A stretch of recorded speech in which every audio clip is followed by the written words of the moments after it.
Assalamualaikum warahmatullahi wabarakatuh. Salam satu pesan. Sebelum lanjut, jangan lupa subscribe dan like video ini. Dalam sejarah dan budaya manusia, berbagai legenda dan mitos berkembang di hampir setiap budaya, menggambarkan makhluk-makhluk yang memiliki bentuk atau sifat yang tidak biasa. Sebagian besar cerita ini seringkali dianggap sebagai fantasi atau simbolisme, namun dalam konteks agama dan spiritualitas, banyak di antaranya membawa pesan moral yang mendalam. Salah satu legenda yang menarik adalah tentang manusia berkepala anjing yang meskipun tidak ditemukan dalam teks utama Al-Quran atau hadis, menjadi bahan perbincangan dalam beberapa karya ilmiah dan tulisan-tulisan para penjelajah serta ulama pada zaman dahulu. Legends tentang manusia berkepala anjing mungkin terdengar aneh dan bahkan tidak masuk akal bagi banyak orang, namun dalam Islam, kita diajarkan untuk mempercayai bahwa Allah memiliki kekuasaan tak terbatas. Di dunia ini, ada banyak hal yang mungkin tidak kita pahami, tetapi sebagai umat yang beriman, kita diharuskan untuk menerima bahwa segala ciptaan Allah memiliki tujuan tertentu. Narasi ini berfokus untuk memahami legenda manusia berkepala anjing dari perspektif Islam dengan merujuk pada beberapa referensi penting dalam tradisi Islam yang mengulas tentang makhluk-makhluk luar biasa. Banyak orang berpendapat bahwa cerita tentang manusia berkepala anjing ini adalah bagian dari tradisi lisan yang tersebar di kalangan masyarakat. Tetapi, apakah ini hanya mitos? Ataukah ada pengajaran di baliknya? Apakah Islam memiliki pandangan yang lebih dalam tentang makhluk-makhluk yang tidak dapat dijelaskan dengan logika manusia? Dalam bagian ini, kita akan menjelaskan latar belakang dari cerita ini, memberikan gambaran umum tentang makhluk aneh ini dalam konteks kepercayaan Islam, dan mengapa cerita semacam ini bisa menarik untuk dipelajari. Legenda manusia berkepala anjing, meskipun tidak terdapat secara eksplisit dalam teks-teks utama agama Islam, seringkali muncul dalam cerita rakyat berbagai budaya, termasuk dalam cerita rakyat Arab dan Persia. Dalam cerita-cerita ini, manusia berkepala anjing digambarkan sebagai makhluk yang dihukum atau dikutuk oleh Tuhan akibat perbuatan mereka yang tercela.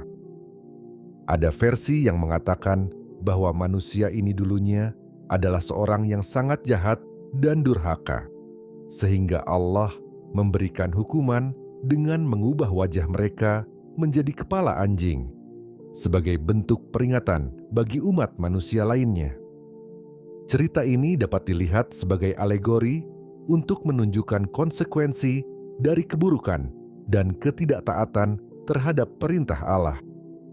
Mengubah bentuk fisik sebagai hukuman, terutama menjadi bentuk yang sangat berbeda dari manusia, mungkin digunakan untuk menekankan betapa besar dan beratnya akibat perbuatan buruk seseorang.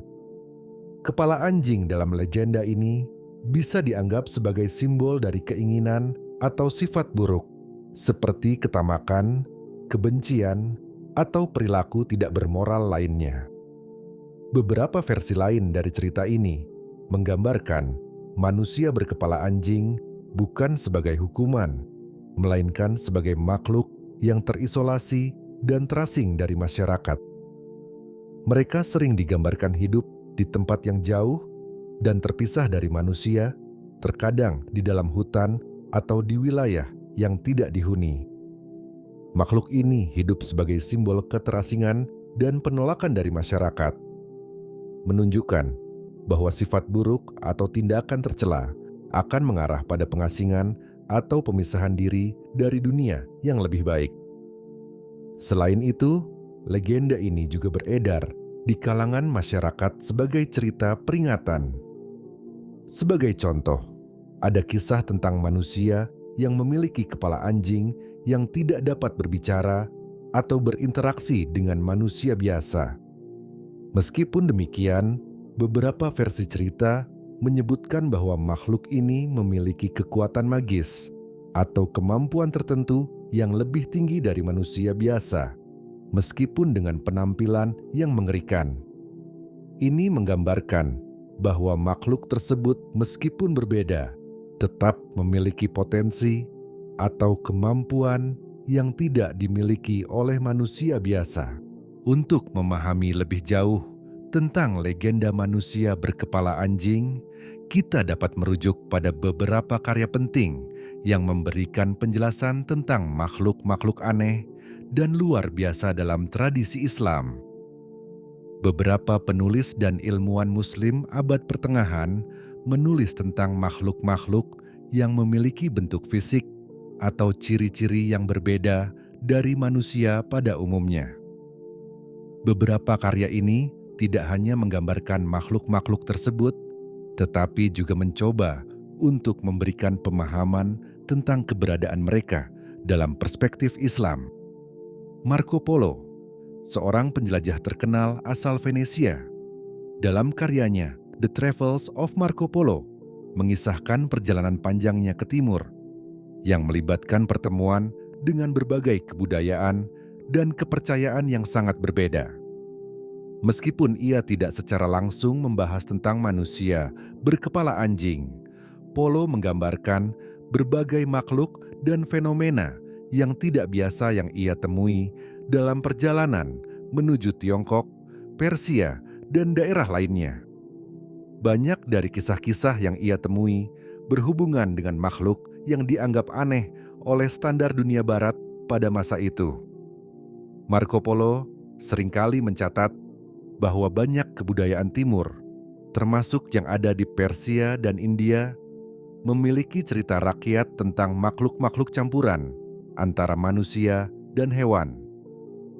Meskipun ia tidak memberikan penjelasan agama, kisah-kisah ini mengindikasikan bahwa kepercayaan terhadap makhluk-makhluk seperti manusia berkepala anjing telah lama ada dalam budaya timur, termasuk dalam tradisi yang mempengaruhi perkembangan pemikiran Islam.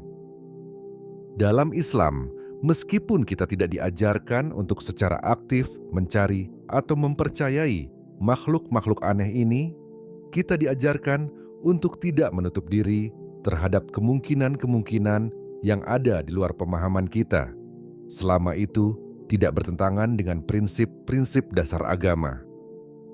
Dalam Ajaib Al-Makhluqat, Al-Qazwini menjelaskan banyak makhluk yang dianggap aneh atau luar biasa, baik yang nyata maupun yang hanya ada dalam cerita rakyat. Buku ini berisi deskripsi tentang makhluk-makhluk yang memiliki ciri-ciri fisik yang berbeda dari manusia, termasuk beberapa yang digambarkan sebagai campuran antara manusia dan hewan.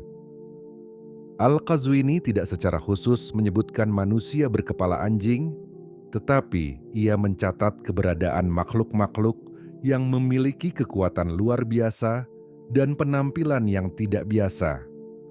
Pandangan Islam yang dijelaskan dalam buku ini adalah bahwa Allah adalah pencipta segala sesuatu, baik yang kita pahami maupun yang tidak kita pahami.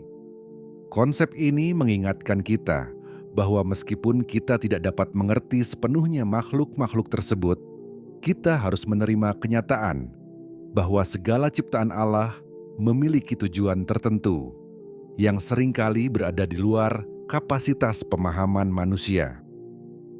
Dalam hal ini, meskipun kisah manusia berkepala anjing mungkin tampak aneh, kita harus mempertimbangkan bahwa itu bisa jadi bagian dari hikmah yang lebih dalam dari Allah. Ibnu Al-Wardi dalam Kharidat Al-Ajaib juga membahas fenomena alam dan makhluk-makhluk yang dianggap sebagai keajaiban. Beberapa makhluk yang digambarkan memiliki penampilan yang tidak lazim, termasuk yang berhubungan dengan konsep gabungan antara manusia dan hewan. Walaupun Ibnu Al-Wardi tidak memberikan penjelasan langsung tentang manusia berkepala anjing, Karya ini menggambarkan pandangan yang lebih luas tentang keanekaragaman ciptaan Allah dan memperlihatkan bahwa dalam tradisi Islam, makhluk-makhluk yang tidak biasa tetap dianggap sebagai bagian dari ciptaannya yang memiliki tujuan. Ibnu Al-Wardi menunjukkan bahwa keajaiban-keajaiban ini seringkali dikaitkan dengan pelajaran moral, di mana makhluk-makhluk yang dianggap aneh atau luar biasa itu menjadi contoh atau peringatan untuk umat manusia. Dalam hal ini, cerita tentang manusia berkepala anjing dapat dilihat sebagai simbol dari peringatan moral bahwa perbuatan tercela dan dosa bisa berakhir pada bentuk yang buruk atau keterasingan dari masyarakat.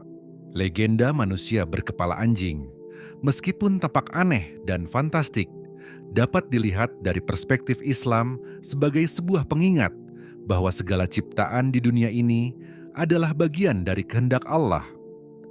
Dalam Islam, kita percaya bahwa Allah Maha Kuasa atas segala sesuatu. Dan meskipun kita tidak dapat selalu memahami apa yang terjadi di dunia ini, kita diajarkan untuk menerima bahwa setiap ciptaannya memiliki tujuan yang lebih besar. Dari referensi yang telah dibahas, kita dapat melihat bahwa cerita-cerita seperti manusia berkepala anjing bukanlah cerita tanpa dasar. Dalam tradisi Islam, meskipun kita tidak menemukan makhluk tersebut dalam teks-teks utama, tetap ada ruang untuk menerima kemungkinan adanya makhluk-makhluk luar biasa sebagai bagian dari ciptaan Allah. Sebagai umat yang beriman, kita harus menerima kenyataan bahwa ada banyak hal yang tidak kita pahami. Namun semuanya berada dalam kekuasaan Allah yang Maha Mengetahui. Cerita ini juga mengajarkan kita tentang pentingnya menjaga moral dan berperilaku baik. Seperti halnya dalam legenda ini, di mana manusia yang terjerumus dalam keburukan akhirnya dihukum dengan bentuk yang sangat berbeda, kita juga diingatkan bahwa setiap perbuatan kita memiliki konsekuensi, baik di dunia ini maupun di akhirat kelak. Dan di atas semua itu, kita diajarkan untuk selalu bergantung pada Allah dalam segala hal, menerima segala ciptaannya dengan rasa